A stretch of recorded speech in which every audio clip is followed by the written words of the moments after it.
Bienvenidos a una nueva entrega de Hacia la Venezuela Ideal. Estamos en un momento bastante álgido de la política venezolana.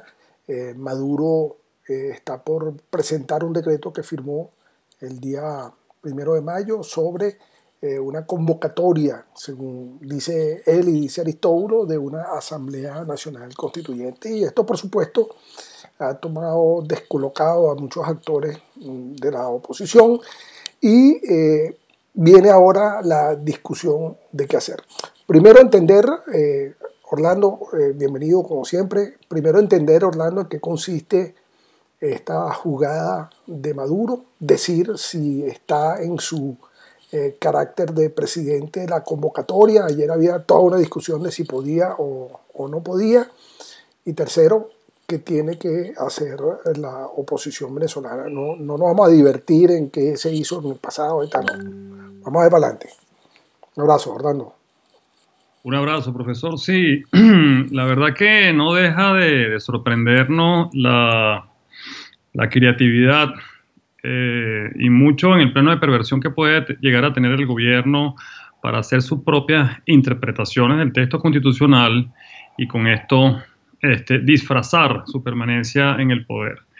Ciertamente la Constitución bolivariana, para hacer esto lo más potable posible, lo que contempla es que ciertos órganos del poder público puedan tener la iniciativa, proponer una asamblea constituyente. Pero quien la vota, incluso en su convocatoria, quien dice si la quiere o no, en otras palabras, es el pueblo. Y el pueblo ejecuta, digamos, esa voluntad de convocarla o no y después de aprobar o no lo que resulte el proceso constituyente a través del sufragio. Eso está bien estipulado en el artículo ciertamente 347, donde dice que el pueblo de Venezuela es el depositario del poder constituyente originario. El ejercicio de dicho poder del pueblo puede convocar una asamblea constituyente.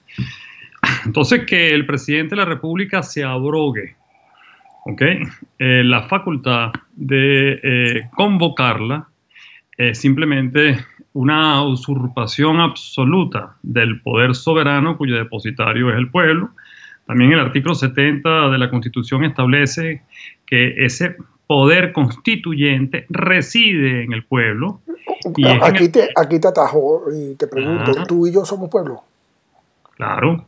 No, hago esta pregunta porque a lo mejor la respuesta va a sorprender a más de un chavista, ¿no? Somos pueblo, pero no podemos ni usted ni yo de manera individual ni siquiera tomar la iniciativa constituyente, porque eso está reservado ciertamente, entre otros, al poder ejecutivo o a la Asamblea Nacional. Entonces mucho menos puede una VHE, ni un poder comunal, ni el comité de viejitas tejedoras de guardatinaja, nadie. O sea, se supone que cuando el pueblo toma una decisión, la toma en su conjunto. Y ahí entonces es importante estas características del voto universal, directo, secreto, que haya proporcionalidad en la representación en la Asamblea Nacional Constituyente, pero eso no es lo que está pintando Maduro. No, él está tratando de confundir a la opinión pública.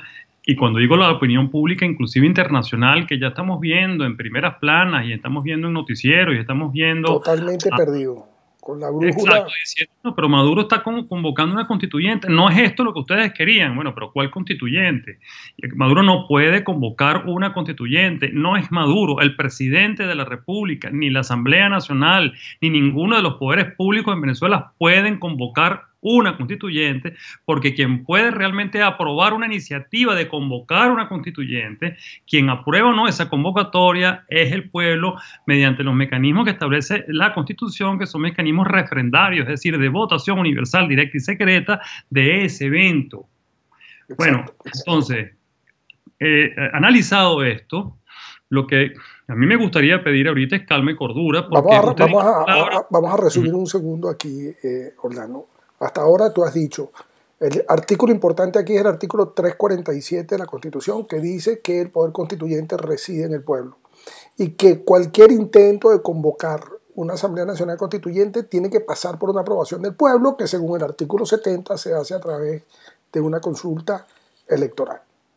Sí, no hay que ser tampoco un Erudito. constitucionalista consagrado y un letrado Si hasta mismo me di cuenta, yo mismo para me ser di un cuenta. ciudadano que se lea su artículo 347, su 348, su 70 y ya vemos cuál es Y el realmente el 5 espíritu de toda la cosa. y Sí. el 5 que es muy importante. Y el 5 que es que el que establece que la soberanía reside en el pueblo, que es quien la ejerce y la ejecuta. Ahora, claro, esto está generando una confusión a nivel de opinión pública, pero usted nombró una palabra que yo la voy a tomar un segundo, que es que tomó un poco descolocada ciertamente a la oposición y a los actores políticos. Yo voy a validar esa tesis de descolocación porque, obviamente, sientan de pronto a los actores políticos a reflexionar sobre qué hacer respecto a esta oferta que pareciera una oferta electoral, que pareciera una oferta de parte del presidente de la República de llamar a elecciones a todo un proceso de relegitimación. Bueno, yo creo que lo que actores políticos con mucha responsabilidad deberían hacer, y de hecho lo han comenzado a hacer, es primero llamar a una aclaratoria a nivel tanto interno como internacional.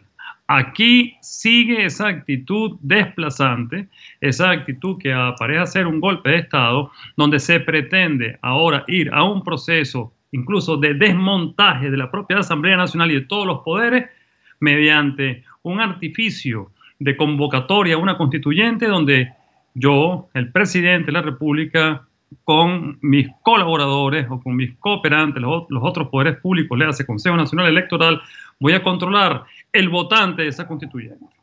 Yo voy a decir quiénes son los que conforman la constitución. Ese constituyente. Ya casi además casi que le ofreció la presidencia de Nijagua. Claro, entonces los actores políticos le podrían decir, bueno, muy bien, presidente, le compro su oferta, yo me voy a una constituyente, pero la constituyente como la establece realmente la Constitución, claro, vámonos a un proceso constituyente donde esa iniciativa suya, la cual estamos dispuestos a aceptar el reto y el desafío, los parámetros sean que primero que se vote y que se apruebe, y que cuando el pueblo apruebe ir a un proceso constituyente, el proceso constituyente empieza por la elección también popular de los miembros de esa constituyente. Y en una elección popular no hay actor político que le pudiese decir que no, porque sabemos que el presidente Maduro tiene un 90% de rechazo que se traduciría en una votación universal, directa y secreta, como debe ser, en una manifiesta mayoría de esa constituyente por los actores de oposición. Ahora, ¿qué sucede?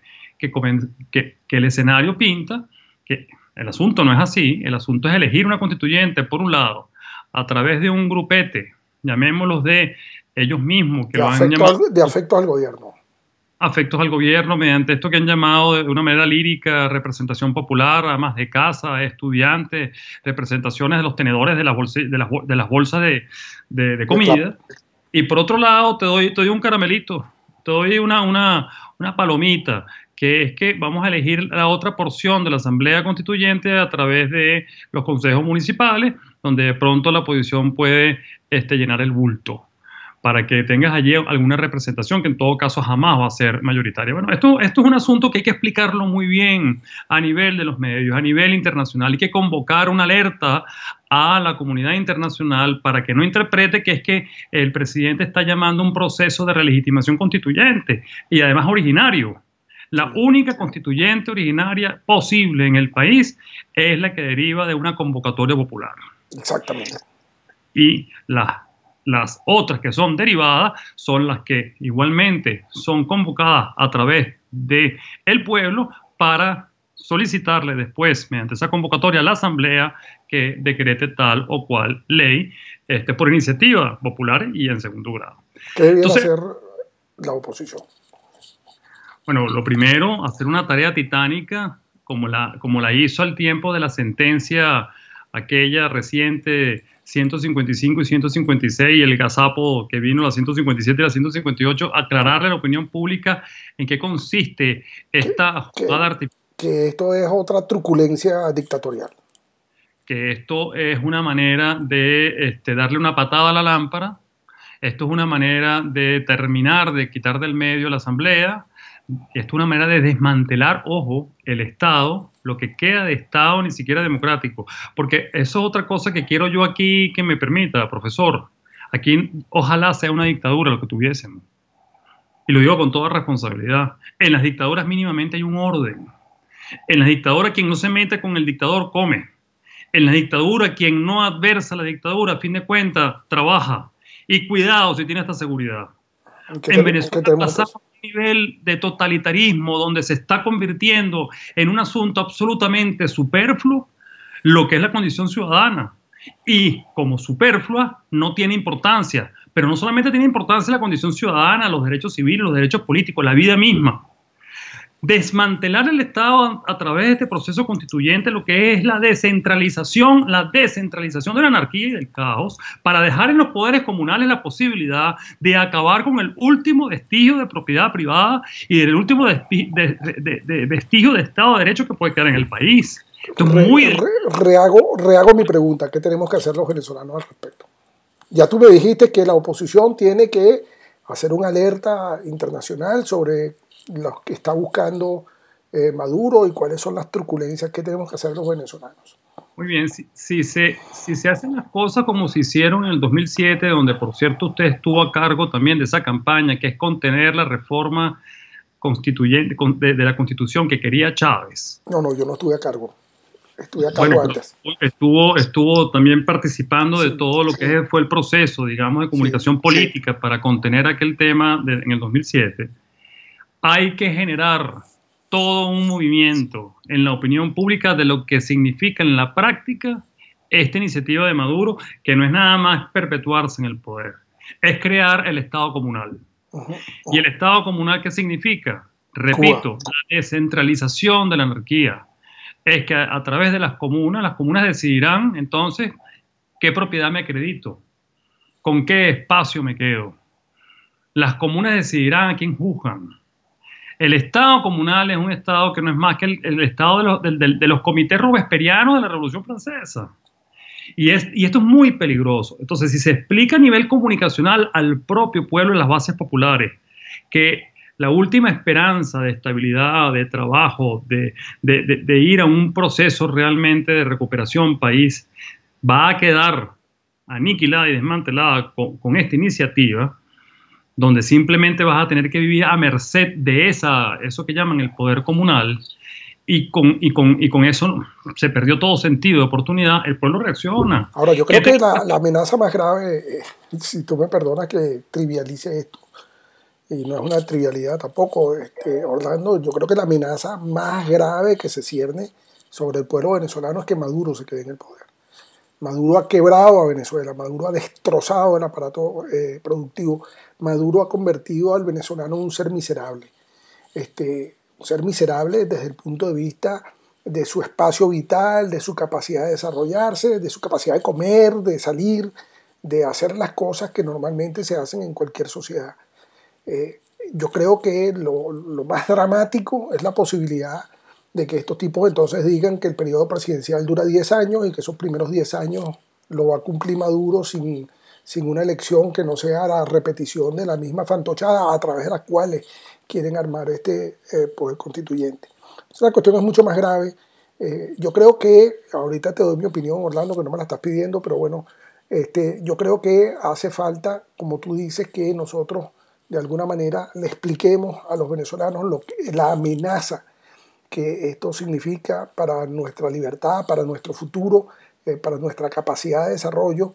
Le expliquemos a los venezolanos que precisamente lo que va a buscar esta constituyente comunal que plantea Maduro es quedarse con las cosas como están, que es lo que el 90% de los venezolanos, como tú dijiste antes, rechaza. Y entonces ahí, por eso creo, es que estamos viendo una manifestación popular en la calle muy severa. Lamentablemente el gobierno está respondiendo con sus grupos paramilitares armados, que ya hoy saquearon un edificio de apartamentos en el populoso barrio de La Urbina, en Caracas.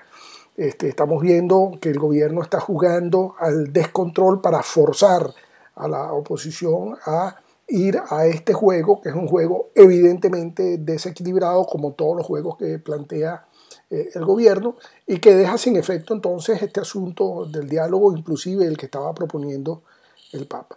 Yo creo que la comunidad internacional tiene que tener una reacción mucho más fuerte ante lo que está planteando Maduro que la que tuvo con las sentencias estas que tú mencionaste anteriormente, y ahí en eso se nos va la vida. Si eso no es así, Venezuela está destinado a ser un país comunista, un país en el que la libertad va a valer cero, no va a tener la gente libertad, vamos a tener el rezo del credo cubano, y por supuesto de ahí en adelante la destrucción, el desmoronamiento del país como tal.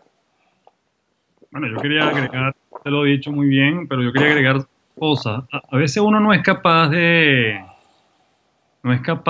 anticipar cómo podría Venezuela un escenario peor a lo que estamos viviendo. Y uno dice, bueno, tocamos fondo. Yo podría comentarle que quedarse Maduro en el poder, independientemente de lo que ya ha demostrado o dejado de demostrar como gerente, bajo esta circunstancia, el poder comunal, que es lo que he llamado yo de la manera más prudente la descentralización de la anarquía, sería realmente una situación inédita, creo yo, en pleno siglo XXI en Latinoamérica en cuanto a la determinación del caos, ¿sabes? La somalización del país. Claro, porque, bueno, podríamos perfectamente, porque usted habla de la libertad, yo voy un poco más allá. Ya la vida en Venezuela no vale nada, pero que la vida la decida un poder comunal, que mi libertad la decida ahora un comité de esto que llaman ahora del poder comunal. Ciertamente la somalización es, digamos, la anarquía, es la anomia en su mayor expresión. Eso, número uno. Y número dos, quiero insistir mucho en esto. No es un momento en los cuales los venezolanos puedan plantearse ni siquiera la duda del gran esfuerzo que no solamente están haciendo los actores políticos, sino que hay que terminar y que hay que proseguir y terminar de hacer para contener esto, a la par de que se hacen las aclaratorias de rigor a nivel internacional y a nivel de la opinión pública. Hay que jugar en varios tableros.